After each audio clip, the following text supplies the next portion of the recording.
దేశంలో ఇదేదో బాయ్‌కాట్లు ఏది యాపిల్ వాడొద్దు, లావా వాడండి, గూగుల్ పే వాడొద్దు, భీమ్ యూపీఐ వాడండి, మెక్‌డొనాల్డ్స్ వాడొద్దు, హల్దీరామ్స్ వాడండి, డొమినోస్ వాడొద్దు, లాపినోజ్ వాడండి, స్టార్ బక్స్ వాడకండి, కేఫ్ కాఫీ డేకి వెళ్ళండి, కోకో కోలా వాడకండి, పేపర్ బోట్‌కి వెళ్ళండి, నైక్ వాడకండి, క్యాంపస్ వాడండి, హార్లీ డేవిడ్సన్ వాడకండి, రాయల్ ఎన్‌ఫీల్డ్ వాడండి, జూమ్ వాడొద్దు, నమస్తే ఎయిమీత్ వాడండి, నెట్‌ఫ్లిక్స్ బదులుగా జియో సినిమా వాడండి, డిస్నీ ప్లస్ హాట్‌స్టార్ బదులుగా ఎంఎక్స్ ప్లేయర్ వాడండి అన్నటువంటిది ఒక ప్రపోజల్ చేస్తున్నారు. కాకపోతే భారతీయులకి అర్థమయ్యేలాగా ఉండాలి, టెక్నాలజికల్‌గా ఆ సమాచారాన్ని చేరవేయగలగాలి.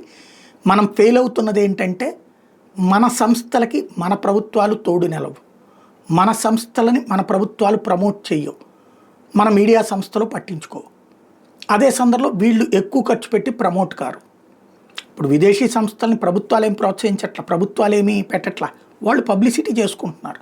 పబ్లిసిటీ లేకుండా మనకు ఆ సర్వీసెస్ ఎట్లా తెలుస్తాయి? వాళ్ళకి మనకి తేడా అదే.